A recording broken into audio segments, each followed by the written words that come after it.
Welcome back. Here we're going to do example 2 with the production possibilities frontier for economics with Professor Klein at Cuesta College. So this one's a little bit more complicated. So if you're not quite ready for this one, I urge you to go back to video 1, the example that we did with Mexico and Colombia producing both coffee and sugar, and trying that one out again. And I'll mention why this one's going to be a little bit more difficult in just a moment. All right, so here we're going to do Canada and Denmark, and they are going to produce maple syrup or jackets. Both of these are cold weather places. All right. So what we have is, first we're asking the question, how much can they produce of both of these items? So again, we're assuming that these are the only 2 things being produced, right? And so what we're doing is we're looking at an example, a simplified example with 2 countries producing 2 goods, and then kind of blowing that out to the rest of the world to prove that trade makes us better off. And we could also just keep it simple, right? All right, so let's say that Canada can produce 44 tons of maple syrup, or, right, and that's if they put all of their resources towards the production of maple syrup, or they could produce 1,100 jackets using the same set of resources, right? So maybe they have to cut down all the trees to put in a factory, et cetera, et cetera. Denmark, however, can produce 37 tons of maple syrup, or they can produce 777 jackets. All right, so one reason why this example is a little bit more difficult is the numbers are more difficult. But here's the second reason why this is a slightly more advanced example. So the next thing we're going to do is to plot this. Let's graph our production possibilities frontier, right? And again, it doesn't matter which one goes on which axes. We're going to have different goods each time, different services. So we're going to have maple syrup. And just make sure that if you're doing a homework problem that you pay attention if they already have the axes labeled. So I'm putting maple syrup on the vertical, it doesn't matter, and I'm going to put jackets on the horizontal. All right, and so for Canada, they can produce 44 tons, and so if they produce 44 tons of syrup, here's where the or comes in. If they produce 44 tons of syrup, they have no jackets. Great pancakes, freezing cold, right? So this is that point. So this is one possibility of what they could produce. Or, right, if they produce jackets, then they could produce 1,100 jackets. Very warm, very boring pancakes, right? And so again, I mentioned this in the previous video, we're going to make a simplifying assumption for this, which is constant opportunity cost. How is this simplifying? Nobody said it was easy, it's simplifying, right? And so what this says is I can draw a straight line. What we're saying by this is every time Canada gives up 1 ton of maple syrup, they're gonna get the same number of jackets back. Now this doesn't happen in real life because usually as we start to specialize, we usually end up giving up more as we get to, we're almost perfect, but hey, that last 10 or 20% is just impossible, right? And there's other various reasons why this might occur. So I have this, I'm going to label this as Canada, just so that you can see it. So let's look at Denmark, right? Denmark can produce up to 37 tons of maple syrup, or 777 jackets, right? And so again, these 2 points represent that they're producing nothing of the other good, right? And so they could produce anywhere on this production possibilities frontier. And so we're going to determine what that is with the opportunity cost here. All right. And so again, this is efficient. This just means that none of their resources are being wasted. If they're inside, that means that they could put more people to work or more factories to work, that things are being wasted, and this is not where we want to be.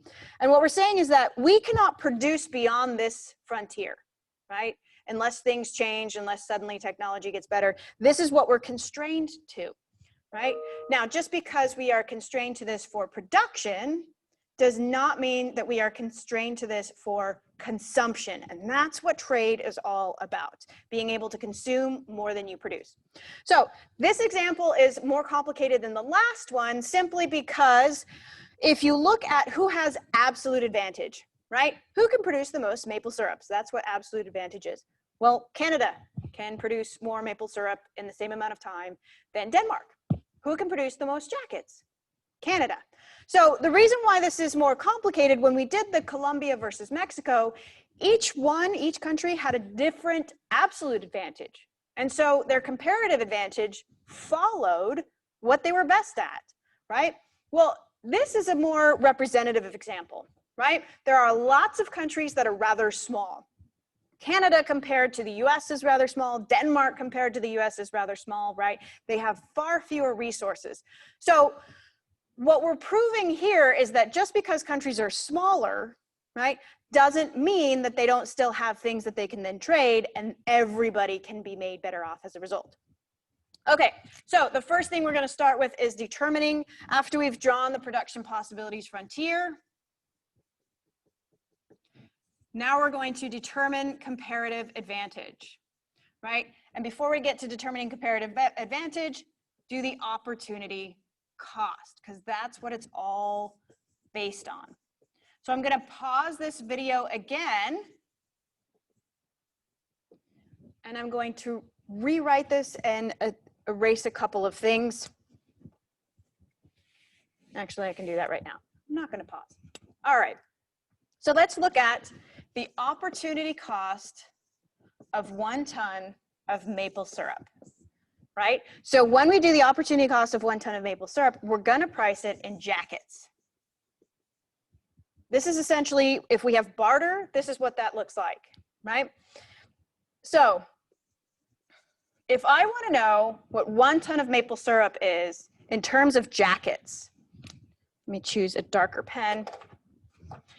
And how do I get 44 to equal 1? Again, always consistently, how do I do this? I divide by the number, right? And whatever you do to one side, you have to do to the other. So the still mathematical principles apply in this class. So we're going to divide that by 44.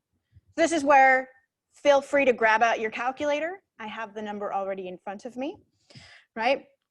And so every time Canada produces 1 ton of maple syrups, if you take that 1,100 and divide it by 44, you will see that they get 25 jackets, right? So,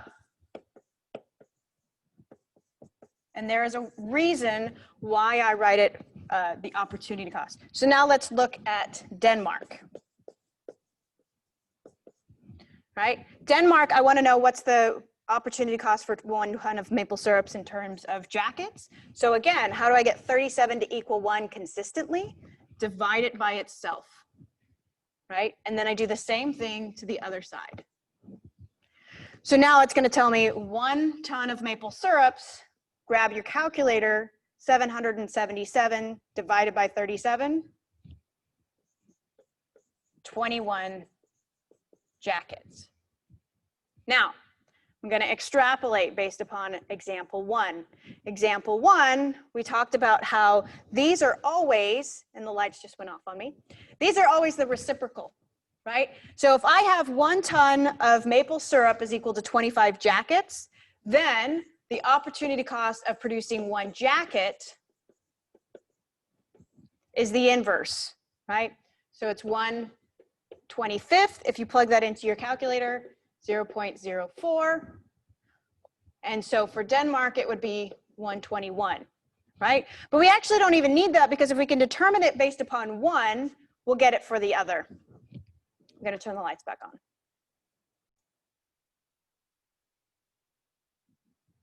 So now that the lights are back on. All right, so 1/25 versus 1/21. In case you missed out on this, the larger the number in the denominator, the smaller the number is. So if you get stuck with that, you can always plug it into your calculator. 1 divided by 25 is 0.04. 1 divided by 21 is 0.0476. So which number is bigger? This is the bigger number, right? But we don't want who's giving up the most. We want who's giving up the least. when we determine comparative advantage. So when we look over here, it's a lot easier to just think about this in terms of maple syrup, and then it will always follow, right? The whole point of this example is that we don't specialize in the same activities, we specialize in opposing ones. So if we can figure out who specializes in maple syrup, then the other country, it will follow that they should specialize in jackets. So let's just focus on maple syrup and keep it a little bit easier, right? So who gives up the least? Well, Denmark only gives up 21 jackets. Canada gives up 25 jackets. So who should produce maple syrup? Denmark, right? Notice I don't always make the examples follow reality, because then you would all just guess the right answer. All right, so Denmark is going to specialize in maple syrup.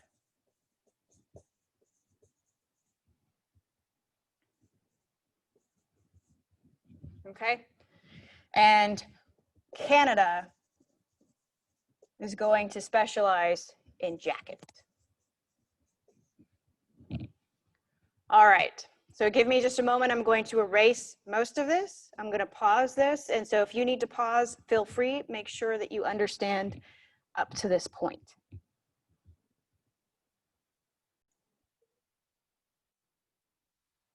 Okay, so we still have our graph, and we've now just changed this table instead of what is able to be produced to the opportunity cost, which we went through how to do that just a moment ago.